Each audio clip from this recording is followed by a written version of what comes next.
Hello and welcome back to A Few Bits of News. I'm TB Sliver and today we're going over a few bits of news from the gaming industry and adjacent areas. So despite being 8 months into the next gen, we are still in that middling phase of having games between both generations, and with the pandemic being as it is, it looks like that's going to be a thing going forward, and sadly, something certain companies want to profit from. One of those companies being that of EA, whose announcement of its pricing for FIFA 22 has left the player base upset with its costs.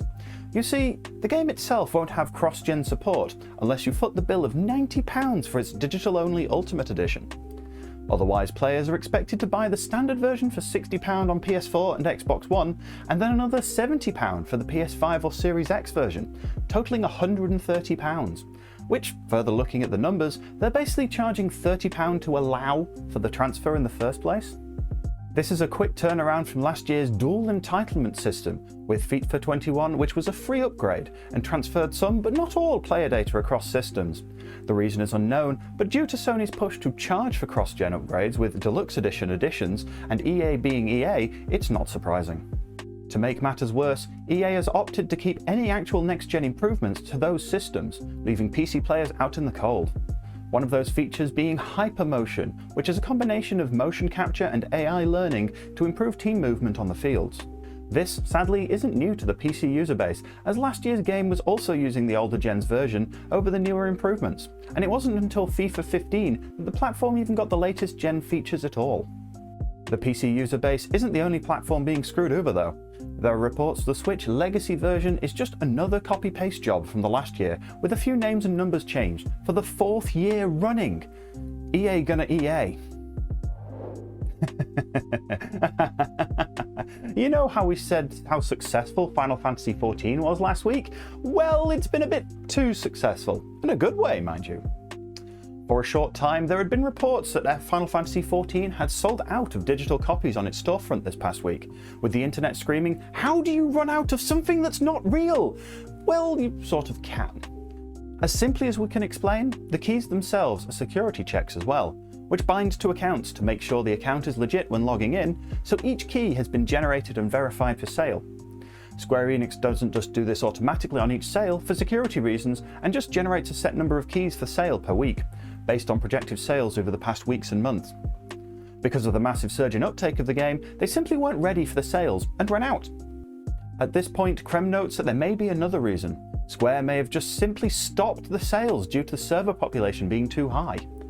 For a few days on the US and EU data centers, due to population, the servers automatically suspended new character creation. Except this happens for all of those servers, meaning even if anyone had bought the game, they couldn't create a character in the region they wanted, which is bad if the team wanted to keep the sale. This wouldn't be the first time Square Enix has stopped sales of the game, as the first time was with A Realm Reborn when it hit sale in 2013 and filled up the game's servers, which the team never expected to actually happen. Sales were stopped and new servers were created to cope with the uptake. Same could be happening now, but either or both reasons for the stopping of sales could be true. In other Square Enix news, after 4 years, Nier Automata on Steam finally gets that patch people have been waiting for. The patch in question addresses the textures, boosting the UI up to 4K and attempts 60 FPS pre-rendered cutscenes. This comes 3 months after an announcement it was getting a patch after the outcry of the Windows Store/Game Pass version getting these improvements at launch before the Steam version. One patch we weren't expecting was that for Final Fantasy XIII, Lightning Returns. 5 years after launch, this patch fixes some instances of Lightning's voice lines not being played in some scenes. How this was missed and only addressed now is unknown. It seems like someone other than Lightning returned to the game. So, there's a new handheld on the market. Microsoft or Sony, you ask? Neither. It's from Valve. The Steam Deck, not to be confused with Elgato's Stream Deck, which to confuse matters announced a new version on the same day, is basically another handheld PC that looks like a PlayStation Portable or Switch with more buttons. The handheld features a 7-inch touchscreen, a Zen 2 AMD processor, USB-C ports, and a microSD expansion slot. Controls outside the touchscreen include 2 thumbsticks, your standard array of 4 buttons, bumpers and triggers, 4 configurable back buttons, haptic feedback, 2 trackpads, and gyro controls. The system also has Wi-Fi, both 2.4 and 5 GHz, Bluetooth 5, and its battery life boasts up to 8 hours, depending on the gameplay. The minimum is stated as 2 hours. a dock containing a HDMI out, 3 USB ports, with only one being USB 3, and an Ethernet port will be sold separately. Interestingly, there have been reports that the system will be allowed to use Netflix and other bits of software, as it is basically a true PC. Despite these reports pointing to the FAQ stating that fact, Creme has yet to nail down where these report sources are, so take that bit of information with a grain of salt. The prices for this handheld are £349 with 64GB storage, £459 for 250GB, and £569 for 512GB. Bear in mind that the latter two are using SSD hard drives, where the cheapest version is not. Creme believes that version is more for streaming your games via Steam Link than actually hosting games locally. Valve have also adjusted the time frame of release of these systems after the first wave of pre-sales. That would be Q1 2022 for the 64GB model, Q2 for the 250GB model, and Q3 for the 512GB model. Sadly, as expected, scalpers have already flooded eBay with pre-sales, doubling and tripling the price of the system. At this time, the sole place to buy this is from Valve directly, so avoid those scams. During the first wave, to combat scalpers and bots, Valve limited the sales to older accounts only, except a small flaw in the system denied certain users from purchasing, stating their account was too new. Which was slightly odd considering these accounts were 8 to 10 years old, with one claiming their 17-year-old account was deemed new as well. By the time this is recorded and the video goes live, Steam may have been down. That's because Sunday Valve opened the floodgates, allowing orders from everyone.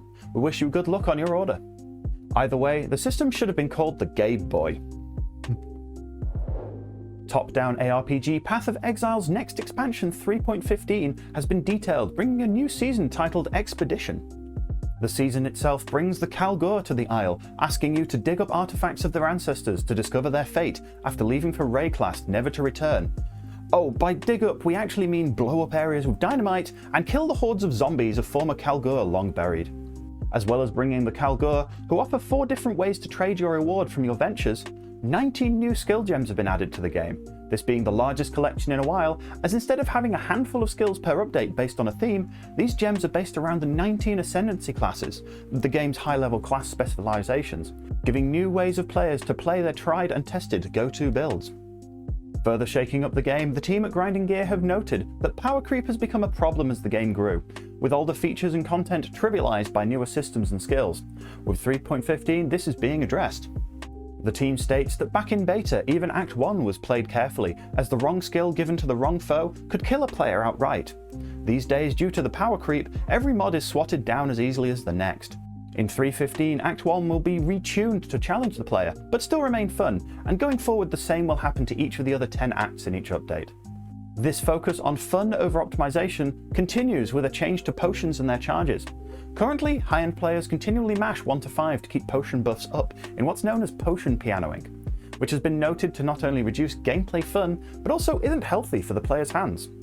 The shake-up of potion usage will reward correct timing of using them, nerfing some hard stat bonuses, but in return lengthening the duration of others. Also in the League content, the Kalgur will offer potion modifiers, which will change how each potion is used. The affixes will even automatically trigger the potions at full charge, or when something reaches a set threshold. In theory, this should limit the amount of button presses required to remain optimal. Something that really wasn't expected is the return of PoE Royale, yes, the Battle Royale of the game. Built as an April Fool's joke, and also a test to see what each developer could do with a system which only allowed 1 day of work on it, the system was so requested by certain areas of the fanbase, it is actually returning as a permanent feature. This version is a more refined version than the joke, as it will feature its own smaller but focused passive tree, and high-end skills have been toned down to be able to be balanced from the start if found. The reward for surviving the mode is a hideout cosmetic, which will grow with the amount of wins you rack up. The Royale will be active every weekend going forward, except this weekend's season launch. The expedition starts this Friday, July 23rd. Saturday saw action shooter Warframe's annual TennoCon event, which came with a fair bit of information and its own woes for the live event. The woes came in a positive form, as the game's population during the event broke its Steam concurrent player record, which peaked at 181,509, almost tripling the last month's peak. This could be attributed to the fact that Digital Extremes, the game's dev team, offered Loki Prime as a reward for logging into the game during the event. In turn, due to the population, the public spaces known as relays broke, meaning that the live event in the game, which was meant to transport the player base from the relays to a live gallery showcase, refused to trigger, so the team did it live and did the showcase themselves. There were 3 main reveals during the live dev stream, 2 of which happened at the same time. While Rebecca Ford, the live operations and community director, also founder of TennoCon, known as Space Mum to the wider community, played around in the PC version of the client, one of the dev members joined her team. Except they weren't logging into the game from PC, but from mobile. This was the dual announcement of Warframe heading to mobile, and also crossplay between platforms. Rebecca was then joined by members of the team from Switch and Xbox clients. Then the other shoe dropped. The member that was on mobile switched to PS4 and joined in with his Warframe he was using on mobile. Cross-save was also active. Both crossplay and cross-save have been heavily requested features since the announcement of the PlayStation version in 2013, so this is a big move for the game. Sadly, all 3 are still in development, so don't expect anything until later this year. To end out the event, there was a 30-minute demo of the intro to the new war, the next part of the major storyline. No spoilers here, as it had many huge ones. This was first announced to be released in 2019, which the team have memed it still is. It has now been announced to be released at the end of the year. And now we have this week's releases. First up, on July 20th, we have Death's Door, play as one of the crows collecting stolen souls, available on PC and Xbox. Chris Tales is a beautiful indie love letter to JRPGs, available on all platforms. On July 21st, we have Pokemon Unite, play as your favourite Pokemon, as long as it's implemented, in this MOBA from Timmy Studios, out on Switch, with a mobile release due later this year. And on July 23rd, Orcs Must Die 3 is released from its Stadia cage, and is now available on all platforms. And that's it for this week's A Few Bits of News. Tune in next Monday for more news across the gaming industry, and as always, don't forget to like, comment and subscribe, as well as hit that bell icon to get notified of the next video. If you'd like to chat with us live, then come join me every Tuesday, Wednesday and Friday evening over on Twitch, link in the description. Otherwise, we'll see you below in the comments.